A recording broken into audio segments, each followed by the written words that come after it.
Former U.S. security leaders blast Trump for yanking clearance. Washington, AP. Former U.S. security officials issued scathing rebukes to President Donald Trump on Thursday, admonishing him for yanking a top former spy chief's security clearance in what they cast as an act of political vengeance.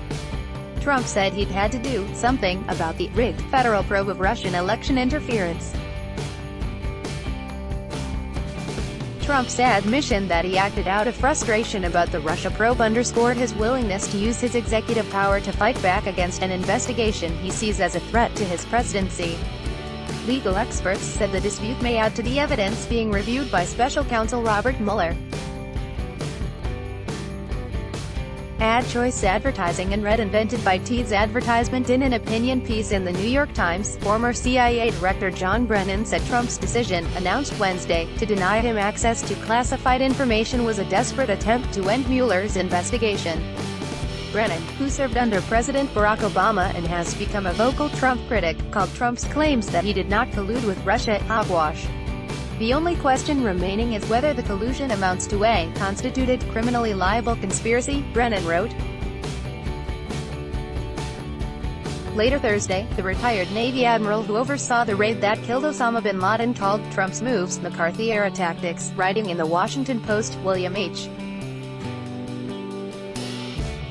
McRaven said he would consider it an honor if Trump would revoke his clearance, as well.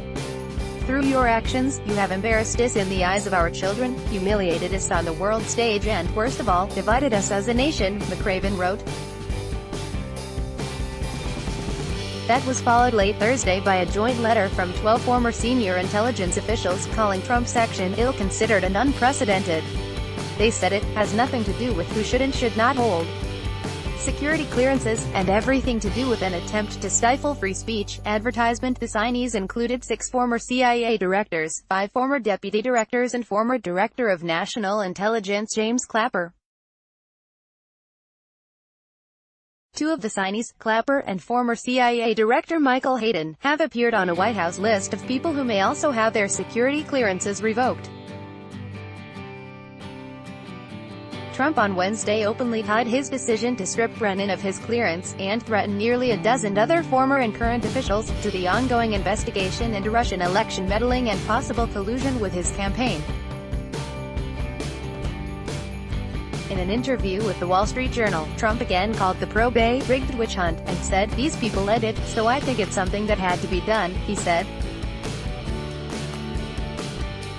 The president's comments were a swift departure from the official explanation given by the White House earlier Wednesday that cited the risks posed by Brennan's alleged erratic conduct and behavior. It marked the latest example of the president contradicting a story his aides had put forward to explain his motivations.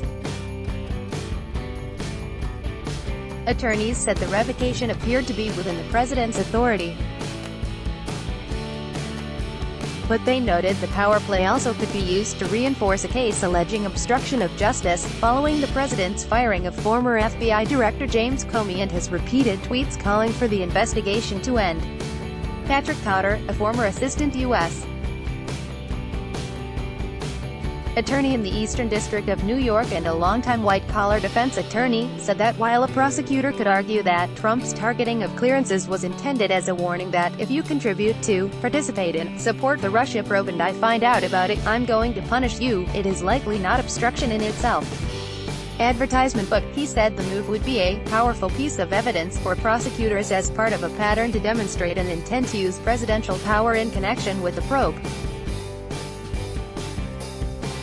Renato Mariotti, a former federal prosecutor, agreed.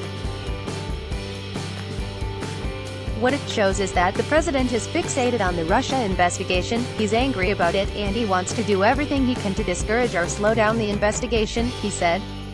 Special counsel Mueller and his team have been looking at Trump's public statements and tweets as they investigate whether the president could be guilty of obstruction. I don't think it advances the criminal obstruction case, but I think it's factually relevant, said Mark Zaid, a national security attorney. I think it shows the state of mind and intent to interfere or impede any unfavorable discussion of his potential connection to Russia. Former CIA directors and other top national security officials are typically allowed to keep their clearances, at least for some period. but Trump said Wednesday he is reviewing the clearances of several other former top intelligence and law enforcement officials, including former FBI Director Comey and current senior Justice Department official Bruce Ohr. All are critics of the president or are people who Trump appears to believe are against him.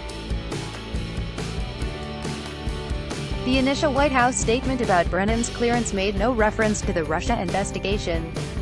Instead, the president said he was fulfilling his constitutional responsibility to protect the nation's classified information, even though he made no suggestion that Brennan was improperly exposing the nation's secrets.